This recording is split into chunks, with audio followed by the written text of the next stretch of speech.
everybody. Welcome to my channel. Welcome back. Sorry, we're a little bit late. Had some technical difficulties getting everything set up. I am here with my friend, Miss McGarrett. We have known her forever. She will always be Miss McGarrett to me. Apparently, it's National Autism Day, according to Joanne. So happy National Autism Day. And that's what we were talking about.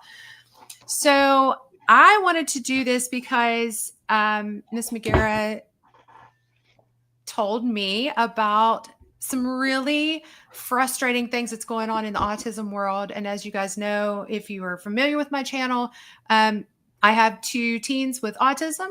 And in fact, I met McGarrett because of my daughter and son being autistic, because she was their first RBT, which is what you do. You can tell them what an RBT is. But McGarrett, go ahead and tell everybody who you are and why you are qualified to talk about autism.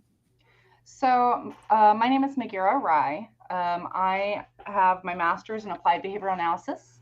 And as Rebecca mentioned, I started out as a registered behavior technician, or actually I started out long ago, so long ago, that was before we were registered behavior technicians. I was just a behavior technician. Nobody got that fancy title until after I moved on. So I've moved my way up in the world of applied behavioral analysis. So I started out as a behavior technician. I moved up to an assistant behavior analyst, and now I'm a board certified behavior analyst and a licensed behavior analyst for the state of Tennessee. I've been licensed in Kentucky as well, and also Texas as needed. So I've been working in this field for over 10 years. I've almost been a BCBA for 10 years. I realized that the other day.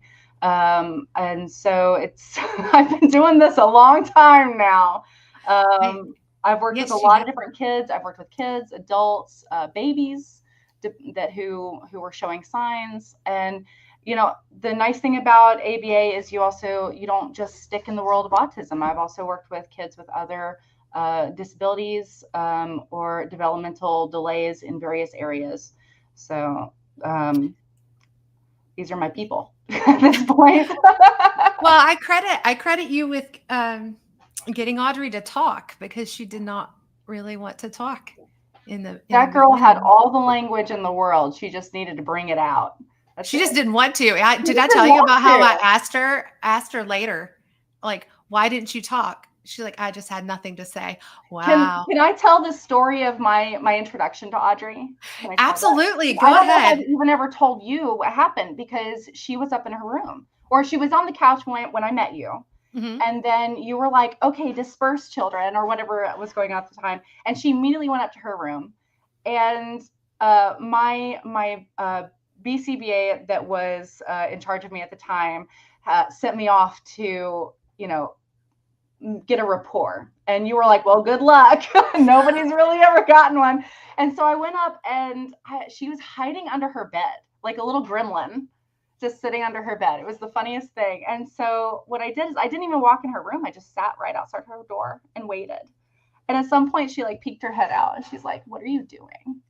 And I was like, well, this is your room. You haven't given me permission to be in it. So I'm just going to hang out here. And because it's her space, right? And so I just waited. And eventually she came, and she was really funny, because she wanted to see what I was going to do. Because she got out of the bed and she sat on her bed and she just watched me for a while. And I'm just sitting around. I was like, oh, it looks like you like to color, because I'm seeing the things in her room. And again, I'm sitting outside the door. And so she's not talking to me at all. Yes, I do like to color, but I'm not going to tell you that. So at some point, she comes and she sits right in front of me, just face to face, her on her side and me on my side. And she just looks at me and she's like, you're really not going to come in my room? I was like, not if you don't want me to. And she said, I'll show you my drawings. And she took me in to show her drawings. And that was it. That was when I met her. And, it's sometimes getting the level of trust that you need. It's such a great example. Audrey's such a great example of that, because I think she was expecting me to barge into her room and drag her out from under the bed and do whatever. And no, that's that's not okay. That's her space. And that's what I did for her at the time. But I knew immediately when I saw her under that bed just glaring at me like this, I was like, you're my girl. You're gonna be my girl. You guys hit it off so well from the beginning. Like, where I was like, wow, she's actually making roads with Audrey. Sweet. Audrey's a Like, great kid, you know. she still is. She's a little So bit different now. So you'll get to meet her again when we move, since I'll be close to you. But um so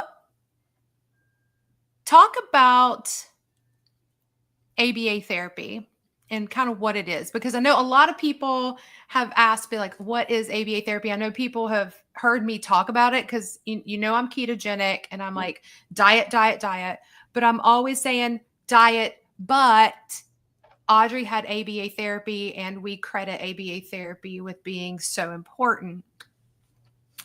So talk about sort of what it is and the science behind it.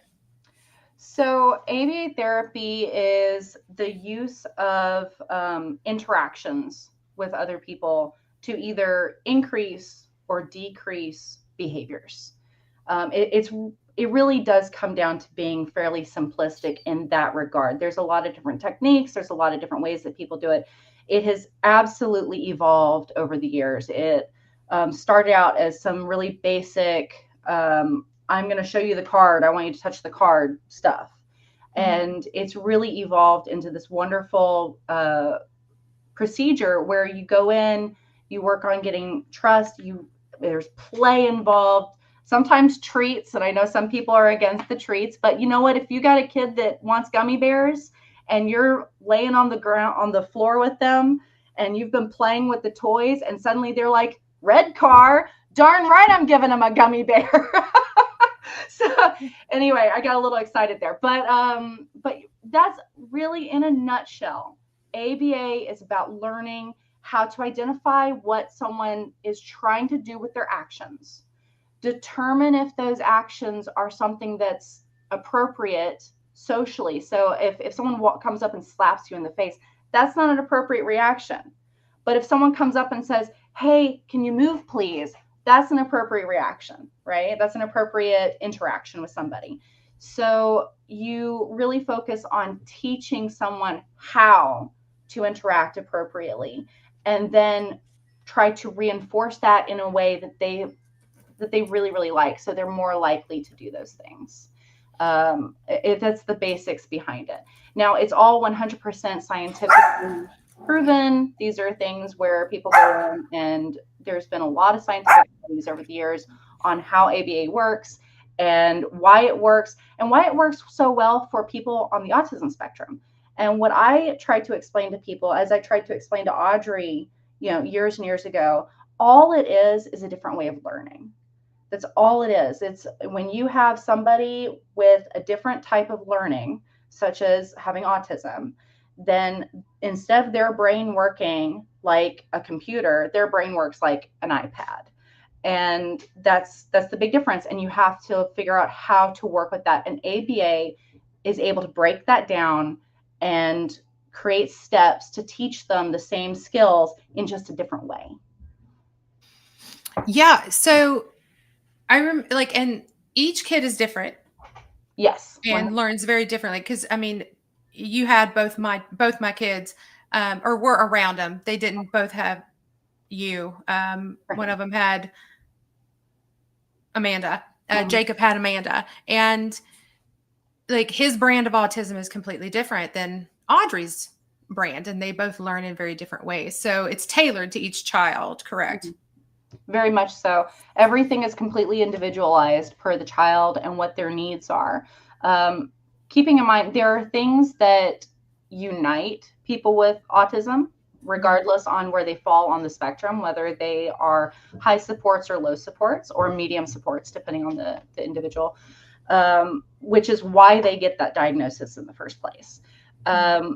But how we interact with those individuals changes drastically. Whereas one child needed me to sit right outside their door, the other one may need me to come in directly and sit at their bed. And sometimes, especially when you're first meeting a child, you kind of have to figure that out on the fly. Yeah. Because everything is so structured. I always tell parents, give us a month to really learn your child, Yeah. because every time we're with your kid, we're analyzing everything as we go. It may look like we're just playing, but we're actively analyzing and determining where can we push and where can we not push. Where do they need assistance? Where do they not need assistance? Are they someone where we have to push a little harder, or are they someone that we need to follow a very simple one little tiny step forward, an even tinier step back? Okay, now we're going 2 steps forward. Oh, we went a whole step back, and we're kind of doing the tango with them. So it really depends on the child and the individual. Okay. So can you talk about like the state of where things are right now? Because I know that when we were in Washington State, they had put Audrey on the wait list for ABA therapy. And it was, it wasn't until this year, it was actually just like a month or two ago. I think I texted you about it. It was like, holy crap. We just came up on the wait list and we moved almost 2 years ago. And so she was on the wait list for like 4 years. Right. So Um, in we're Washington. we're seeing wait lists everywhere right now, and they are not short. And of course, some people take only certain insurances, and some people only take private pay, and we can talk about that a little bit later. But finding, and then on top of that, you have to find the right one for you. So you're on this wait list, and in the state of Tennessee, the wait list can really range from 6 months to, like you said, 4 or 5 years. I actually had a parent reach out to me recently, attempting to get services, and I'm not currently taking any clients, but they were looking for services because their child had been diagnosed 4 years ago, and they are high supports, and they haven't been able to get anybody, and they were willing to travel 2 to 3 hours away to receive services. This is an extreme need. Yeah. And the reality is that the people getting hurt are the kids. And Yeah. and part of the problem we're having are some of the insurances are just not wanting to allow us to do our jobs effectively either. So you're seeing a lot of that. That's why a lot of people are only taking certain insurances, is because they're just not being allowed to do what they feel is necessary for that child and for that family. Or even that the family feels is necessary for their child, that they've been working with that ABA, that BCBA for a while. So the wait times for not just ABA therapy are high, but the wait times to get diagnosed are high. I have reached out before for a client to see what the wait time was at Vanderbilt, which is our big place around here. I think people are pretty familiar with it. And it was a 2-year wait when I asked as a provider. The parent had been told 6 months. Now, But is they've been this on the with wait list. now is this with developmental pediatrics there, or is this with Uh, psychologists as well? Both neurology and developmental peds. And part of it is the assessments. It is taking that long to get assessed Yeah. for autism, because the reality is, as long as the assessments are done, the developmental pediatrician or the neurologist should be able to say, yes, there's enough evidence here suggesting that your child has autism, regardless on what level they're at, and provide the diagnosis. So you have parents who are waiting years to get a diagnosis, then they're waiting years to get on into something like ABA therapy. And some of these kids, they need speech and OT as well, but they can't be in speech and OT because their behaviors are so aggressive. That's where ABA comes in. We take on the more aggressive stuff, the stuff that nobody else wants to take on. And that way they can go to speech and OT and sit and attend. Yeah. Yeah, it was really, I was really floored whenever you said 2 years at Vanderbilt. I remember when the kids first threw red flags, which is when they were 3.5, they were evaluated by the school system, and the school system said, we think they have, we can't diagnose them, Right. but we can place them in special education pre-K until you get in with, until you get a diagnosis. And that really helped the kids. But it was 6 months. It was a 6-month wait. Right. to get in at Johns Hopkins at the Kennedy Krieger Institute, which is where they were diagnosed. And what do you think the biggest blockage is? Is it, do we not have enough providers going into developmental pediatrics? Is there? I think there's probably a variety. I think the biggest one is probably just lack of knowledge. There's providers who don't provide the assessments, and so they have to wait for the assessments to be done. And then certain areas, like in the state of Tennessee, I'm actually certified to perform the ADOS, which is the gold standard for diagnosing autism.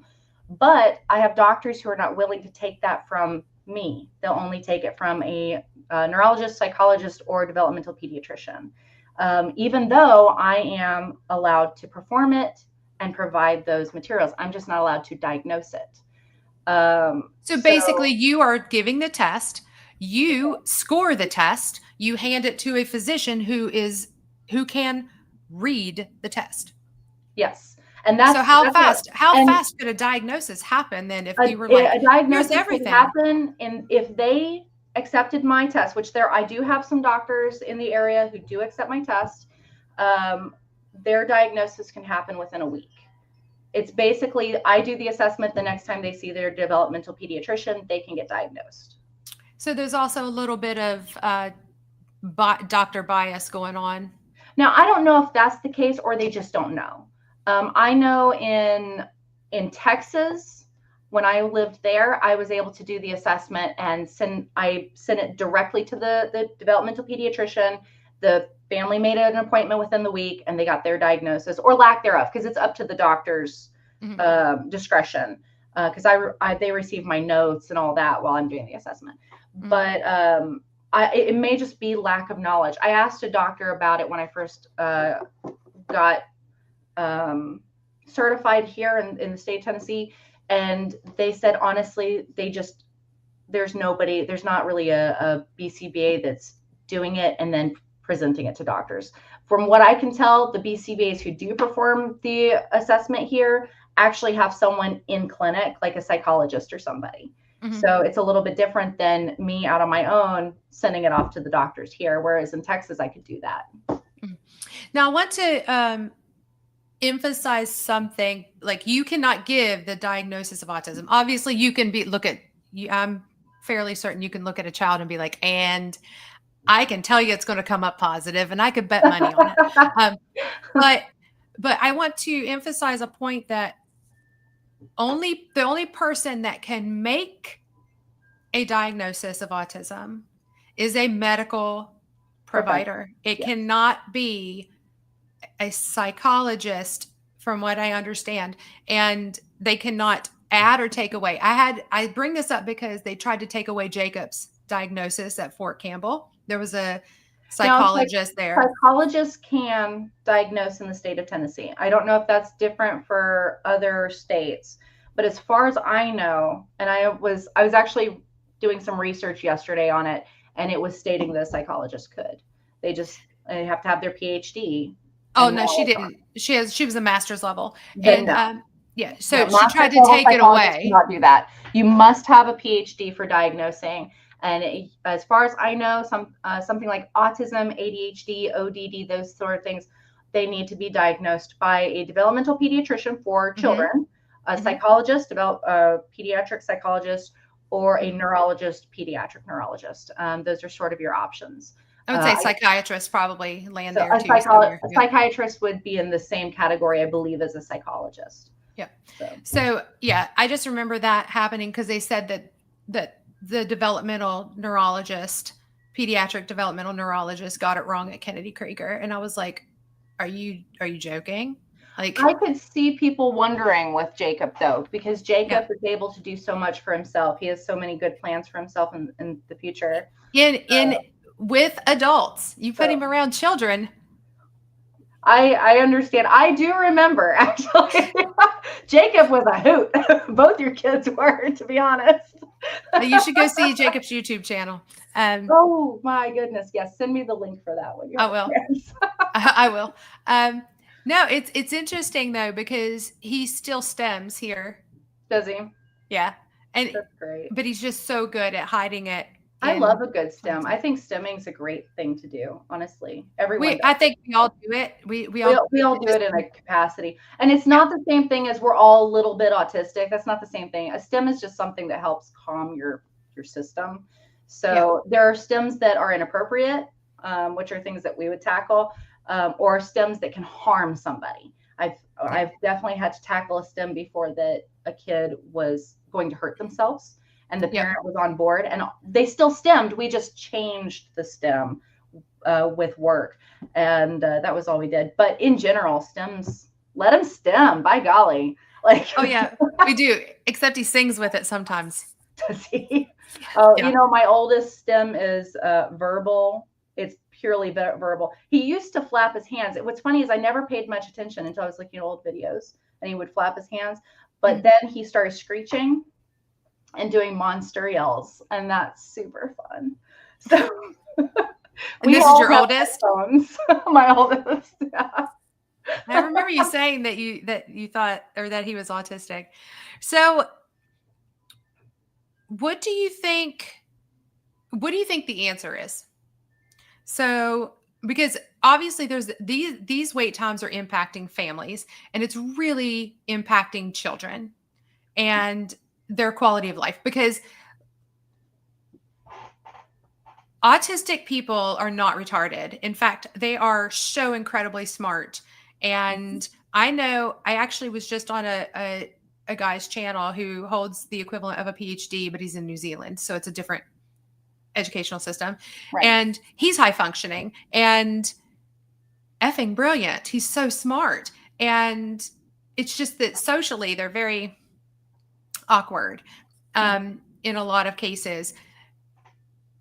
But proper therapy can really take them from needing support 24/7 to just needing the occasional check-in. It's like Right. it is that big of a difference. It It's could that big of it difference. Jacob, honestly, I think will be able to live on his own, have his own life, have a family, Mhm. and is going to be just fine.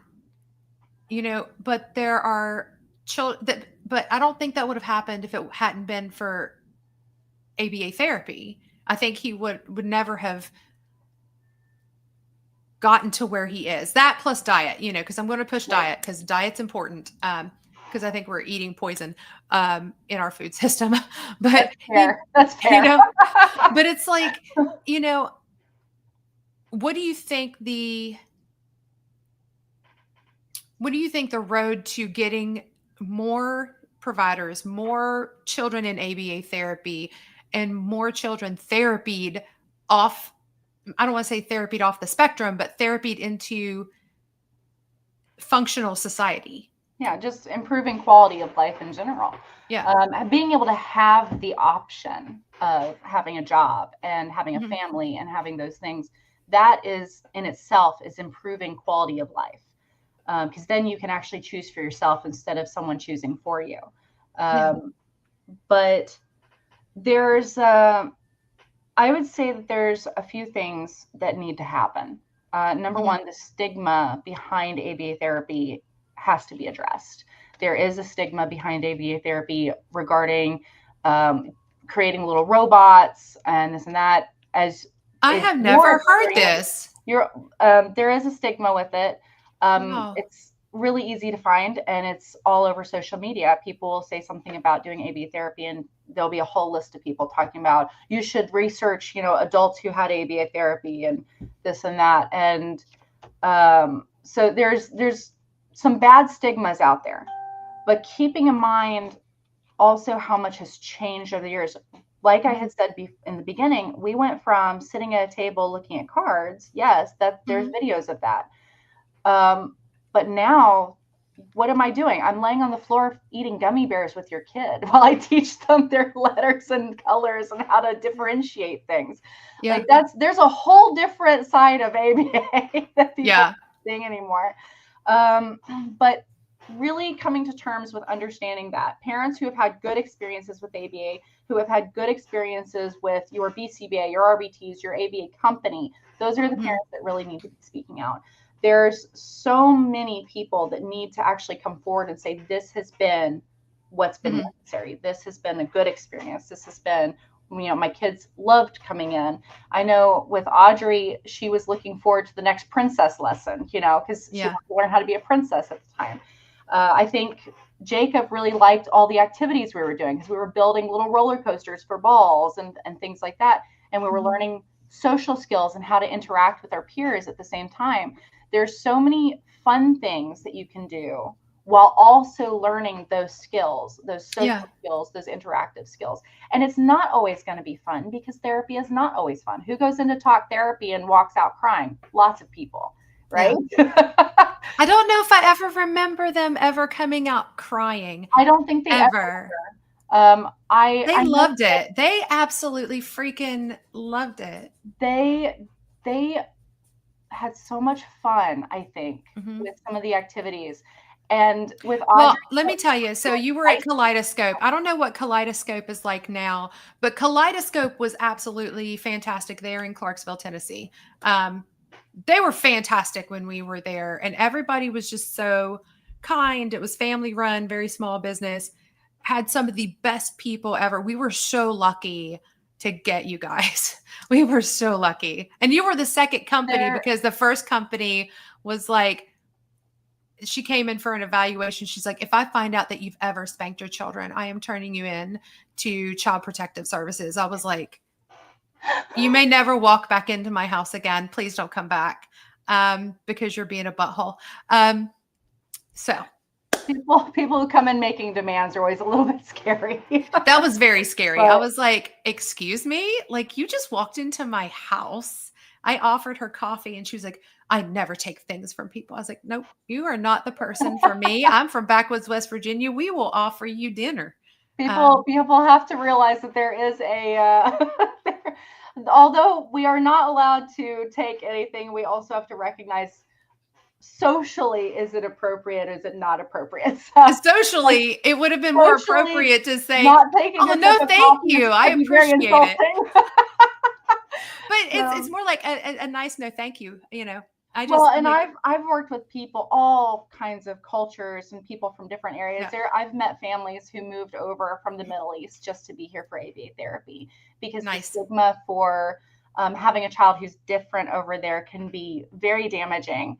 And I will tell you, there comes a point in time, if they come in and they're like, I made these cookies for you, and if you look at them and say, I am so sorry, I cannot accept your cookies, they're going to turn around and walk right out that door and talk about how insulting you were, and so you go, thank you very much. I will share these with the staff.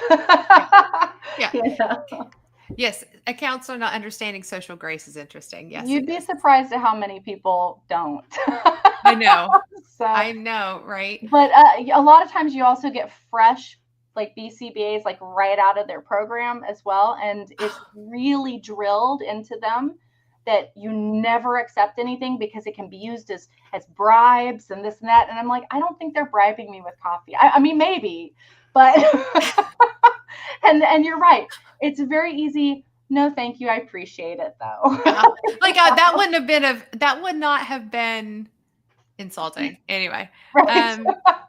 So my favorite part about things like that is we're busy teaching your children how to engage in social interactions, and then you don't have the basics. It's always a rough thing. It's like, yes. So what can, so I personally focus on nutrition in my little area, my little corner of the interwebs. I focus on nutrition. And I do think that nutrition has a foundational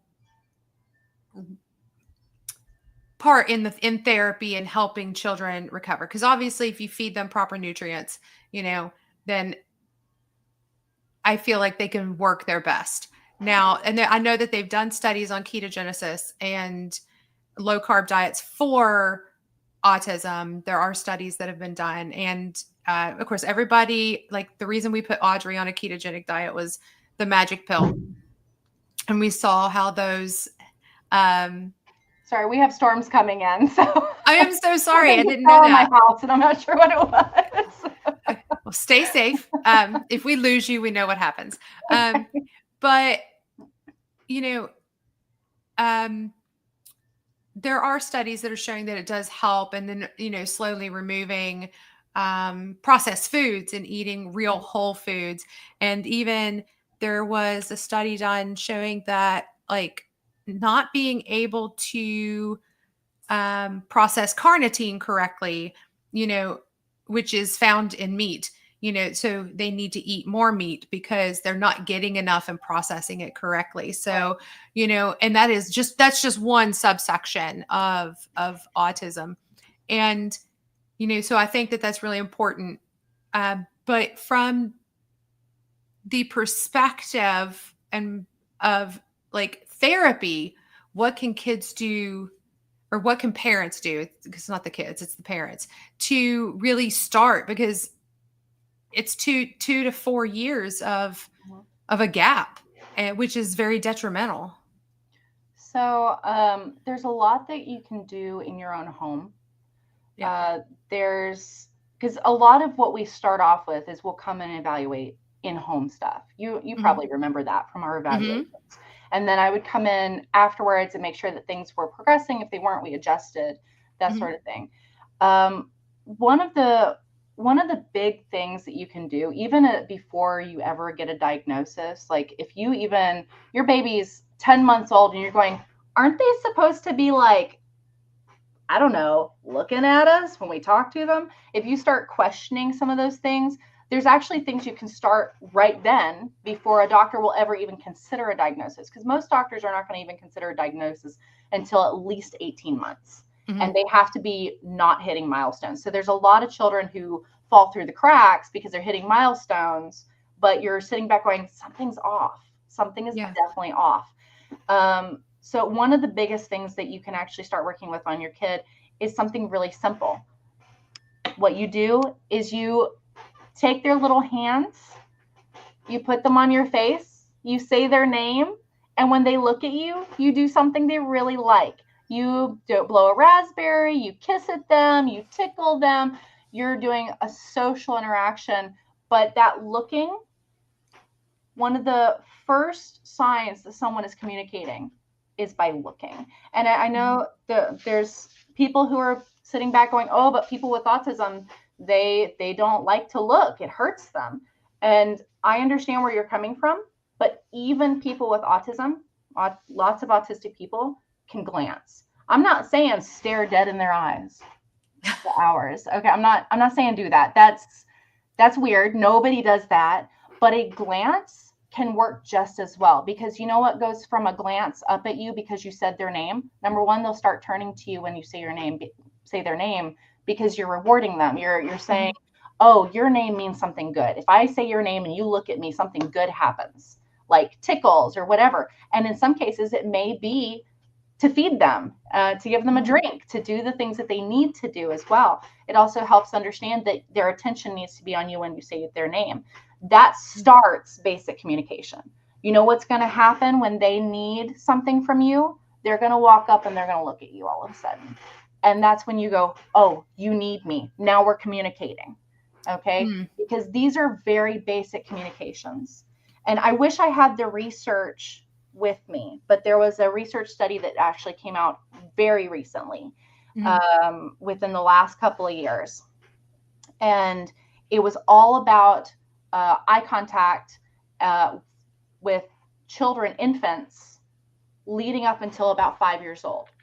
And what they found is that children from between about 6 months to 18 months, if their social interaction with their family or friends or whoever, and their eye contact starts to go down around this time, regardless of skill development, there was I want to say it was an 80% chance that they were going to be diagnosed with autism.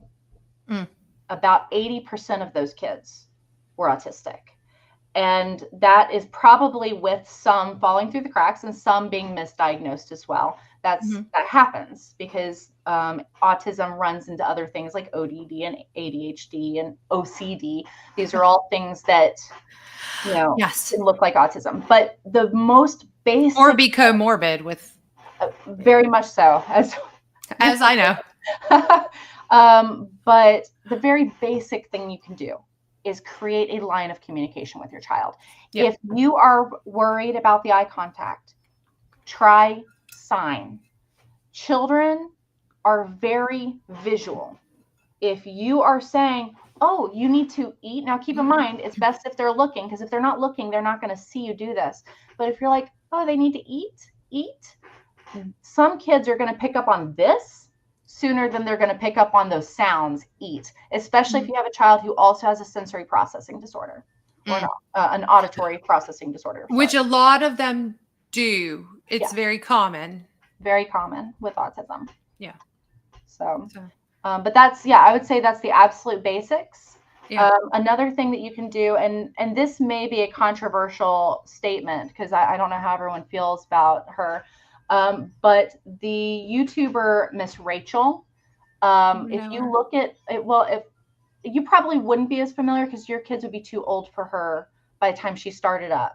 Because I think she's only been at it for a few years. She, I believe, is a speech language pathologist. I'm pretty sure, or she works with one, or she was something regarding that. I'm pretty sure she's an SLP though. She created a YouTube channel to help children learn how to speak. Nice. Because he was seeing the same problem that we're seeing in the ABA world, is that there were kids who were not getting what they needed. And if you look at her older videos, her newer stuff it's more in line with Blippi and Danny Go and things like that. But her older stuff is very much, she's sitting in front of a camera and she's going, mama. And so she's creating those visuals and she's slowing it down, and she'll bring things into her mouth where you can see, I see someone knows Miss Rachel. So she's actually a really, really great resource for parents who are looking to get their children speaking. I actually claim that the reason that my oldest speaks the way he was able to is because of her. We discovered her when he was starting to have some speech delays or showing them. So he was very young at the time. He was 2, I guess. And we started introducing that, and he would run around and pretend to be the girl with the guitar and that's in there that sings all the songs. I see plenty of people know Miss Rachel. So, but really excellent resource. And one of the nice things about Miss Rachel is she also has videos where she's teaching parents what and why she's doing things. So one of the things that I hear from parents a lot is, oh, I can't stand her voice, because she's like, hi, how are you? She does things like that. And it's because it's on a higher register, which gets kids' attention, because it sounds like a mom, talking to them. Like when you look at your baby, you go, hi. She's doing the same thing. So I can see why parents could be annoyed at that, but I can also see why it would work. It's very beneficial. She does all kinds of things. She uses objects and different things to teach words. She has things that are specific to baby learning, and she has things that are specific to toddler learning. It really is a good resource for parents who are just trying to get a little extra help. And from Miss Rachel, you have a lot of other things. You've got Miss Houston, who does a really good job of adjusting songs so that they're more fun. So rather than just having the same old, the songs are more adjusted to some kids' preference. One of my sons really likes Miss Houston. There's several people who do this. And then you can go to like Blippi, who also has a fairly annoying voice.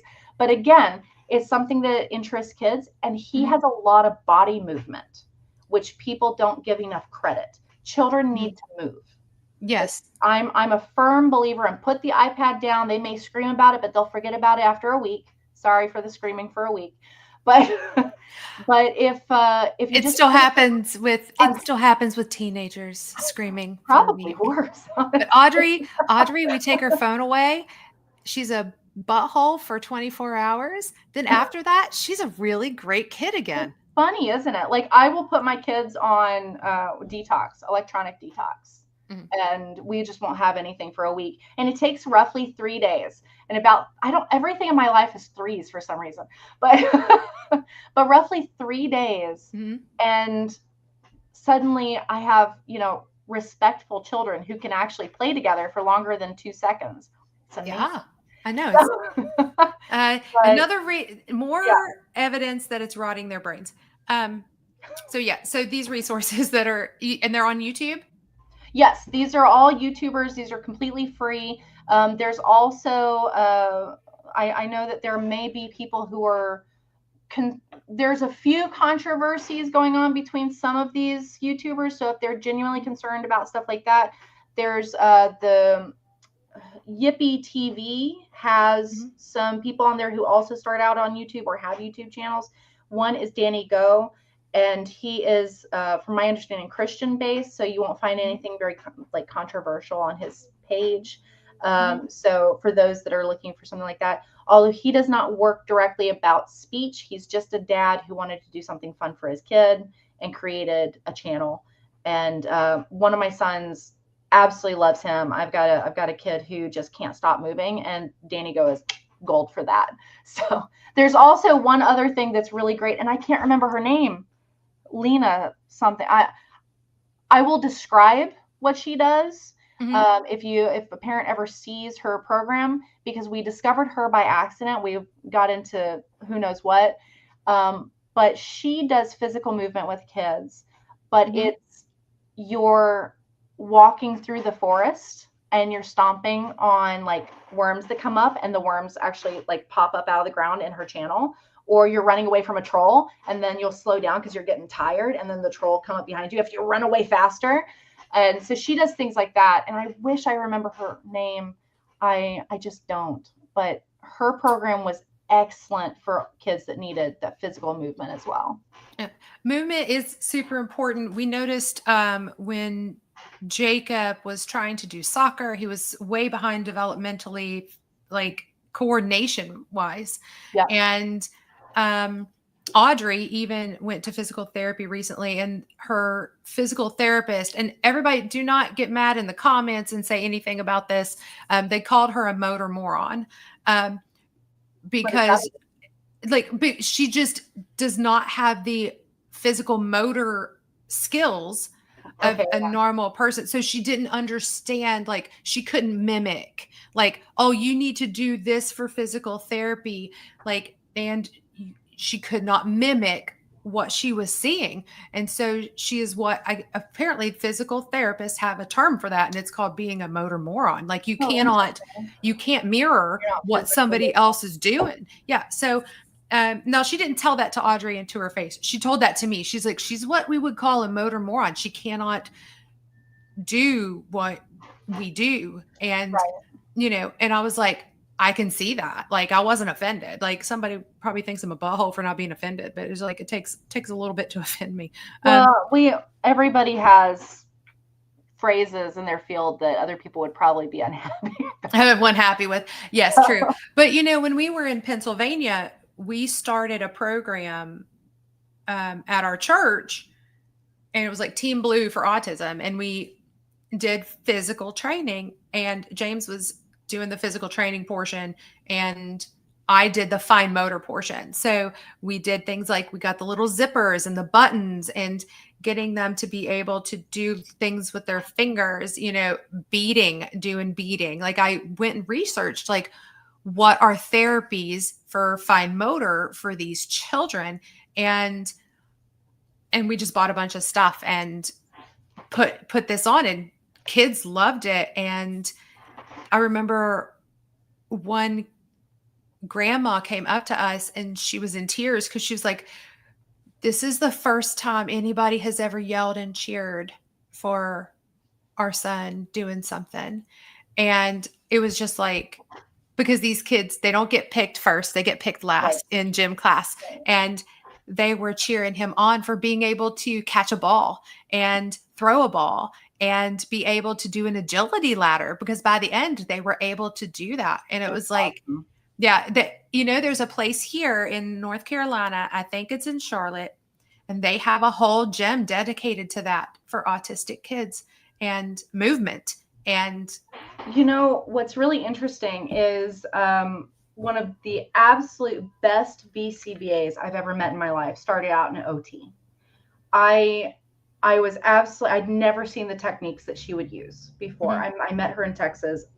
If any of my children were ever severe enough on the autism spectrum, I would literally pack up and move to where she is and figure out how to get her as my BCBA. If I had to go work at Walmart for the rest of my life so my kids got ABA from her as a BCBA myself, I would do that.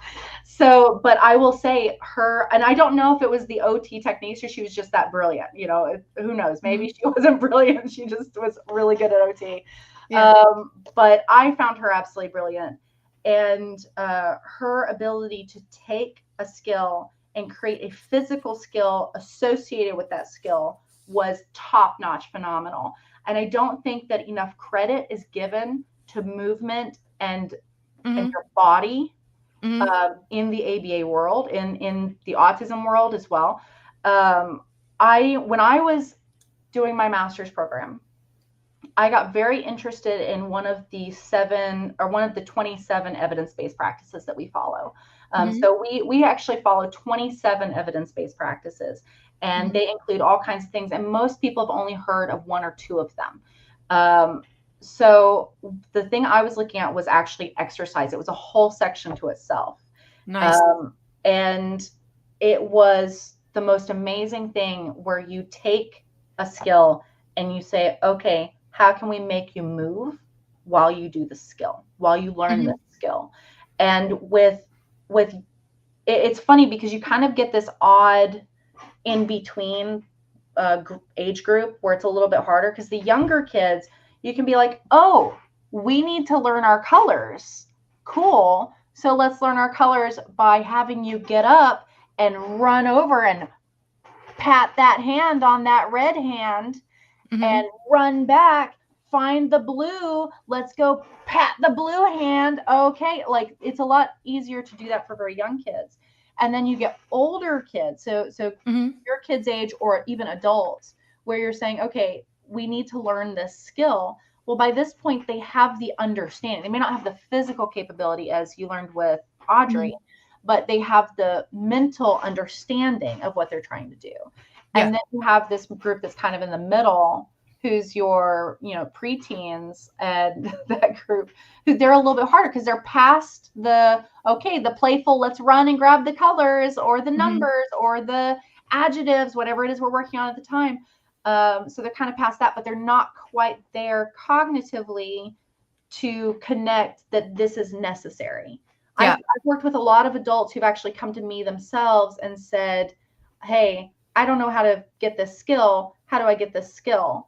And so we sit down and we make a base plan, and then they practice those skills. And if there's someone who needs that physical movement, which I personally believe everybody needs physical movement. That's my belief. And I always try to make it, we're not just sitting at a table chatting back and forth. We're up, we're moving, we're doing things. You can see I'm a very physical person myself. I had a parent say something about how expressive I was once. I'm a very expressive person. You've always been a very expressive, ever since I've known you. I mean, I can't help it. I must express. I know. But it does help with things like I'm very good at teaching emotions to kids and what it looks like, because I can adjust slightly. So we start out big emotions. We're very angry. Then we're just a little angry. And I remember working with Audrey with those, actually. Yeah. So. She's getting better. She's doing really well. So I want to kind of go through and see if laying like a foundation. So obviously getting on the lists. You still have to go and get on the lists, no matter what. Talk to your providers. Talk to your and I had meant to mention this earlier, but I went off on a tangent. I'm sorry, guys. I'm an ADHD myself. I do too. I just recently found out, I took an online assessment and it was like 100%. I was like, well, I didn't know I had it until the brain fog lifted from a proper human diet. It was interesting. But anyway, talk to your providers, your insurance providers. Advocate for your children. Advocate. And advocation is not just advocating with us. There's only so much we can do unless you're willing to private pay, and then we can do anything. If you want to come in and you want to pay out of pocket for our services, we can just, whatever we feel is necessary, we can work it into the plan. We can talk to you about it. We can show you the progress that's being made, and we don't have to worry about someone leaning over us and saying, oh, you can't do this, this, and this isn't, necessary. Because that's what we get a lot of, this isn't necessary. And we're like, but it is, this is necessary. But if you fight with your providers, our military, especially, I know that, that they've been struggling a little bit with what AB's allowed to do for them right now. Parents need to call, talk to them, flood them with information, talk to them about what your child needs, what you need as a family, because it's not just about what your child needs. It's also about what works in your household. Not everything is going to work for everyone. If I look at one family and I say, hey, I need you to write down this information every single day, I have one family who's going to be absolutely meticulous and they're going to write it down every single day. And I have another family who the day before I come, or even the hour before I come, they're going, okay, what was this day? This one. So we've all been there. I'm that parent. I'm the one at the end there. So, but I know I really shouldn't be, since I live on data. But you do live on data. I do. But also, you can always reach out to your senator. I don't think people realize you can write a letter to your senator and say, this is an issue. And they especially don't like it when military has to reach out to them. It's funny because they really don't like that. Committees. Find the committee. I always tell people, it's not just a senator. Find a committee that is responsible for that. So there's a committee that's responsible, like for TRICARE, and military families and military anything. Find out everybody that's on that committee, print out 10 copies of the same letter. All you got to do is put Dear Senator. You don't even have to put their name. Dear Senator, Dear Representative. You don't have to know anything about them. Just send it. Print it out and send it so that they can know. Yeah, because TRICARE, I don't know what they cover. It's been so long, and like we weren't even going to do it here. It's like, what's the point of even signing up? She's 17 now. It's and that we're not going to cover that today, but it's I know it's been a hard run for our military. It seems like every year there's less that's allowed. It's covered. Families. I do remember it is very expensive for ABA therapy if you pay out of pocket. Yes, it is very expensive. Very expensive. It's worth every penny if you can do it. If you can do it, there's no sugarcoating how expensive it is, and it also depends on the hours that are necessary or that you can afford. Because I know that some BCBAs won't tackle something unless the hours that they're recommending, that's what is happening.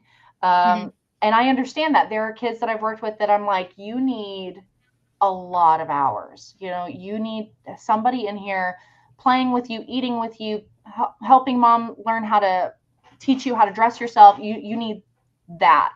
And then there's kids where, an hour, 2 hours a week, that's usually going to be your older, more like if Jacob was thrown back into therapy, you're probably looking at an hour to a month, just for him to check in and be like, hey, these things happened. I didn't know how to respond. Okay, let's talk about it. And let's talk about how you responded differently.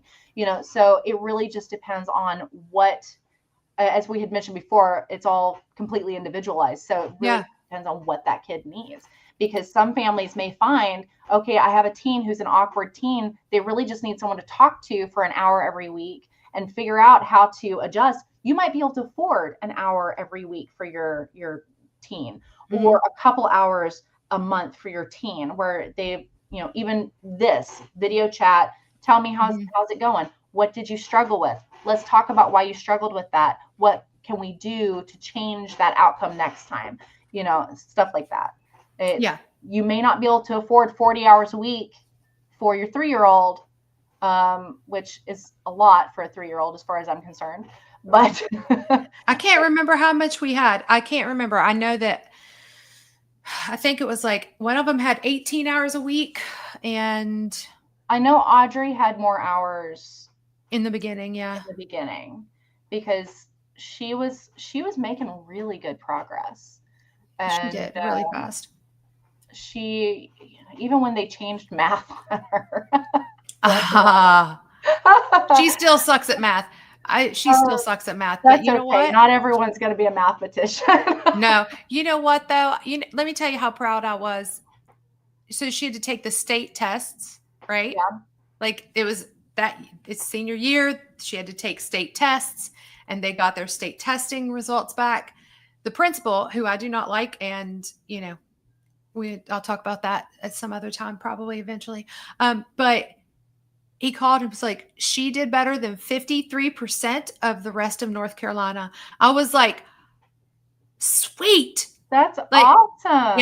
yeah. I was like, she did better than 53%. And that's for Audrey. That's like, Well, I'll tell that's you huge. though, not everybody's going to have, the same abilities as everyone else. Jacob was a math whiz. I don't know if he still He is, hates it now. but holy cow, the kid could do anything with mathematics. You gave him a number and boom, that was it. He had it. And, Audrey, her language, like she may not have wanted to talk, but when she wrote, it was beautiful. She gets like hundreds on her vocab tests in honors English. She already knows most of the words. She got a 18. I mean, I know this isn't a high score on ACTs, but she got an 18 on her ACTs. She got an 11 in math. Yeah. Her language and reading skills was in the 20s. Right.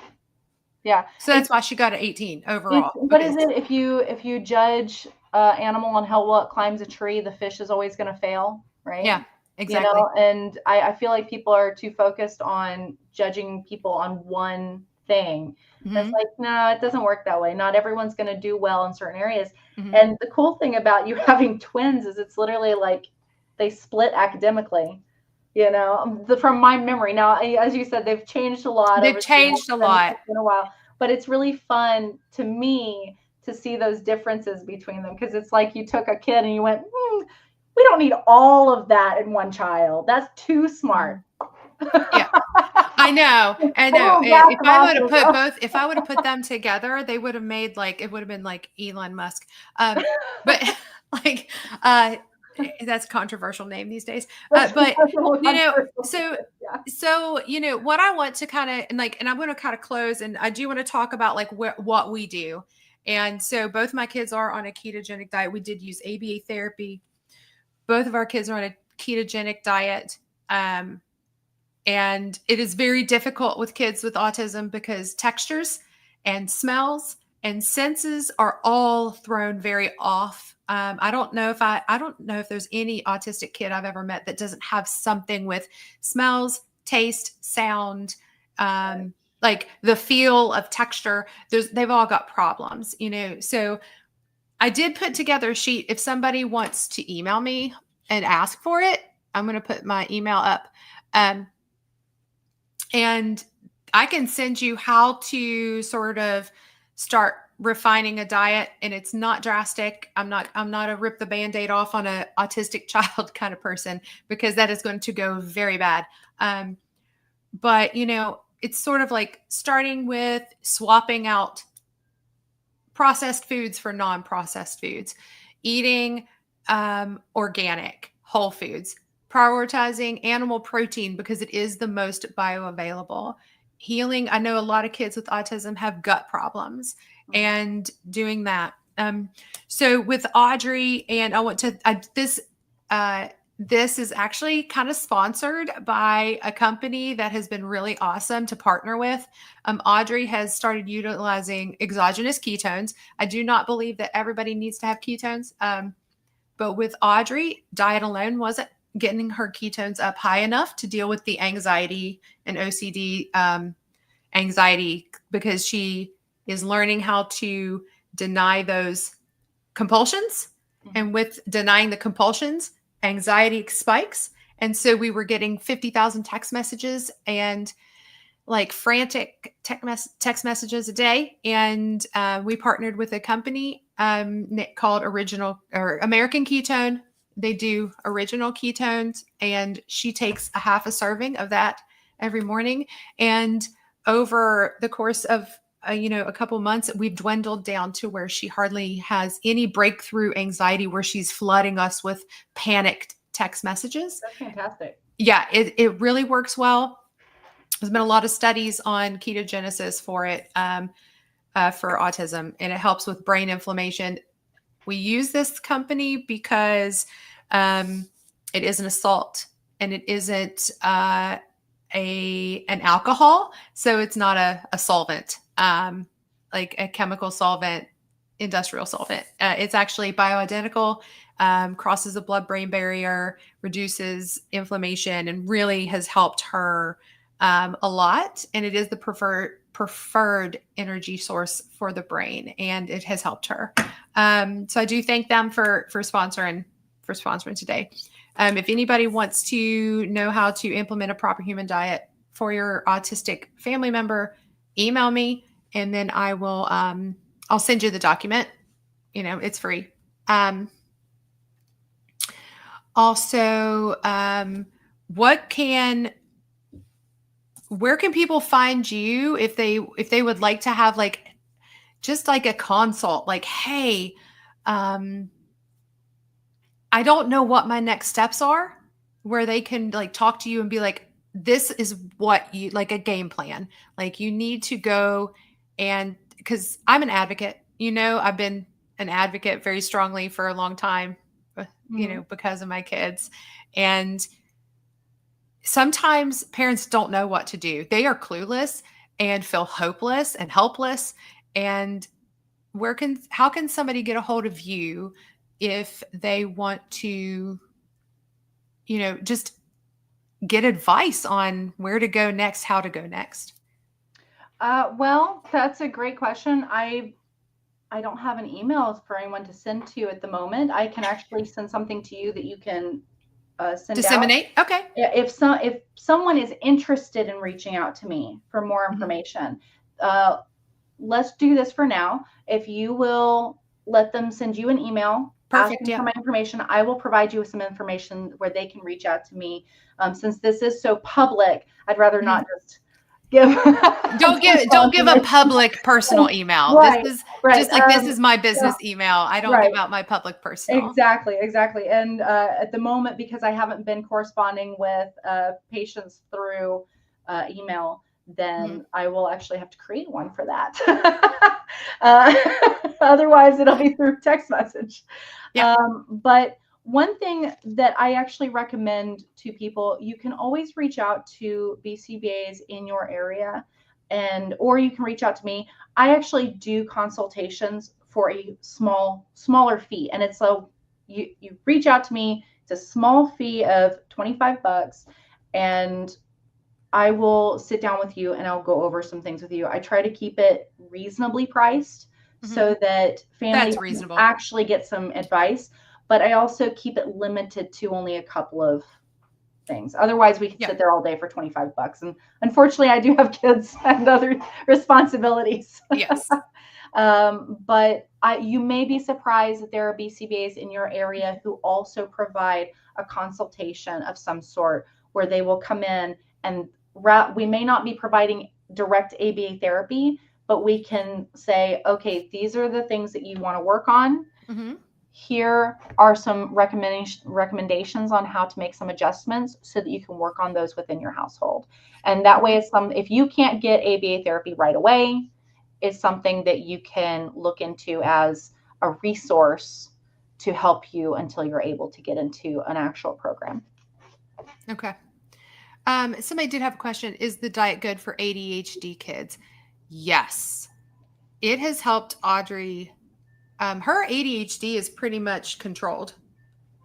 Like it's pretty amazing when she can sit down. She'll come home and she'll be like, I got to study. And she'll sit down, pull out note cards. And she's like, making my note cards for my vocabulary test. And she'll sit there and do it for a couple hours. And like a couple of hours, and just that's amazing. It is.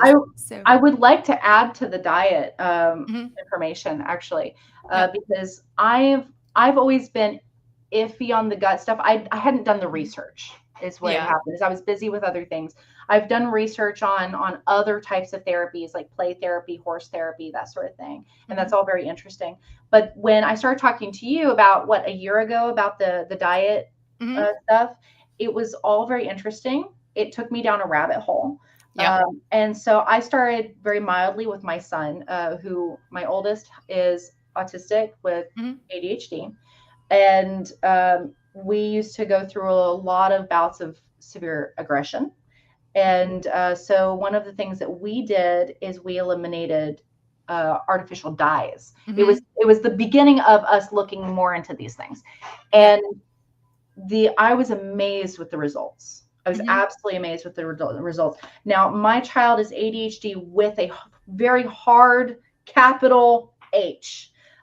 So, although he's still hyperactive compared to his peers, it's controlled. It's so much better than it was. Mhm. We no longer deal with any of aggression. So, I am a firm believer that gut health is very important. Now, I know Yeah. that you've had a lot of success with what you've been working on, and Yep. I do recommend on my end that parents look into these things. Now, keep in mind, not a medical professional on my side.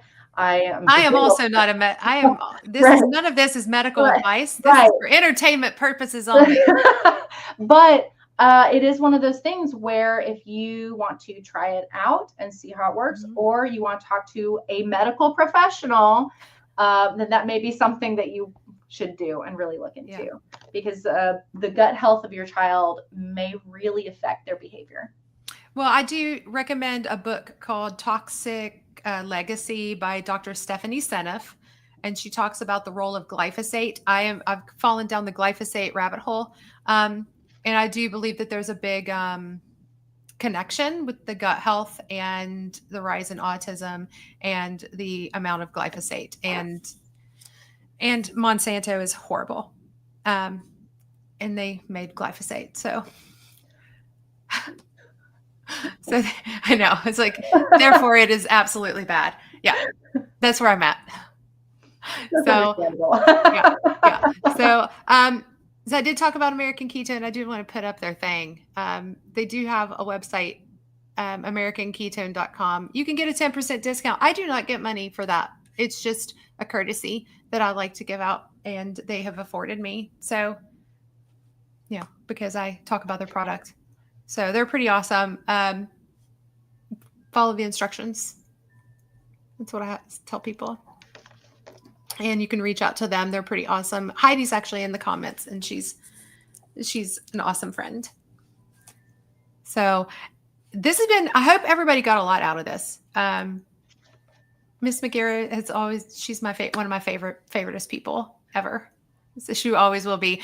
I jokingly said that you took my daughter who was nonverbal. Even she was verbal, but she wouldn't speak.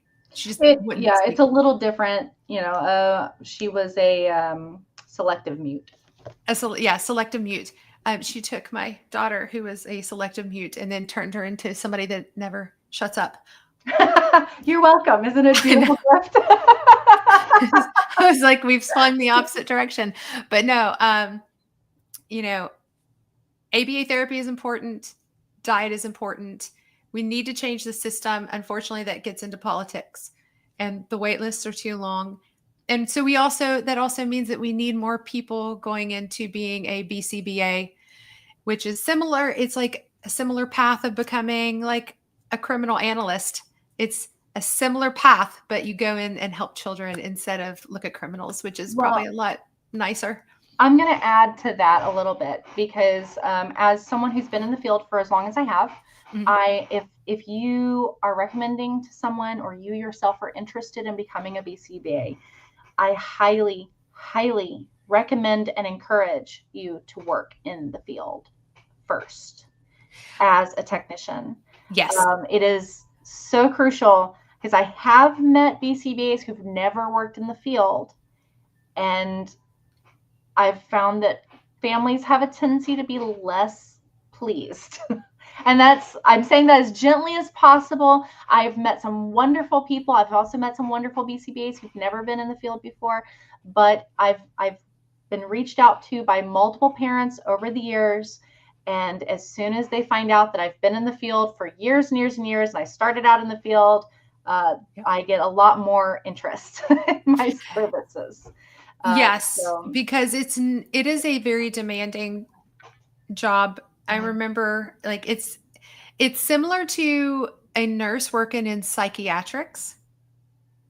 I'm Oh, going to say, yeah, like you get there's some physical altercations that can happen, getting and it familiar of is not, when to go and when to stop. Yeah, it's very and there's, similar to that. yeah, and like I saw bruises on your arms before where a kid pinched you because that was one of his things. I just remember that, and I was like, you have to endure that, and you're like, yeah, like these kids, you have to teach these kids, like somebody has to do it, and I just remember that, and it's not for everybody. So Huh. work as a tech first and Yeah. see, Right. Well, and it's one of those where you learn how to protect the people who are under you. Having worked yeah, as a technician, and as you mentioned, there have been clients in the past hmm that were more on the aggressive side, and hmm it is very physically demanding at times when you have a very aggressive client for whatever reason.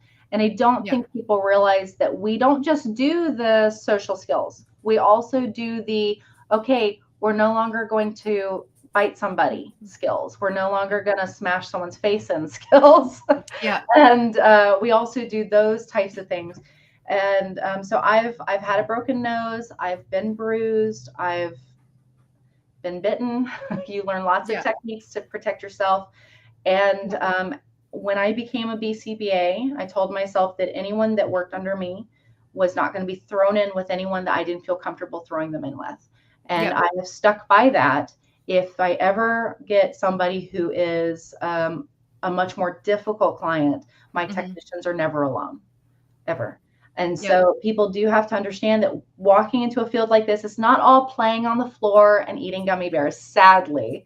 yeah, There's also a lot of real techniques that go into this, and there yes, can be a lot of danger. I have met people who've left the field due to an aggressive client, yeah, and what they did to them. And so it can be very dangerous, but it can be a lot of fun. And hmm in my experience, no matter where my client starts out, if I give it a solid 3 months, I can usually turn around some pretty rough behaviors and we can start the fun. yeah, So that's one of the nice things. If you're willing to put in the work and the time, yeah. you normally get a pretty good kid out of it. I've worked with some kids over the years that I've really just fallen in love with. And I'm so lucky to still be in contact with you and the Yeah. kids because you are one of the families that I just fell in love with. So I know. I'm excited because we're gonna have to get together when we get to Kentucky, to Fort Campbell, and you get to see the kids because you haven't seen them since we left in 2017. yep. So it's been a very long time, and Audrey is so excited. She's like, I'm I get pretty to see Magira. I was like, excited. yes, yes, you do. I'm pretty excited too. We'll definitely have to get together then. Yeah. So thank you, everybody. Thank you, Magira, for being here. If anybody wants to reach out, they can reach out to me. I'm gonna pop this back up, and then we will. I will get you guys in contact with Magira. If you need information, I can send you a diet sheet on like tips and tricks and how to implement a proper human diet. And yeah, so we're going to end it here, guys. Thanks everybody for being here, and we'll see you next time. Bye.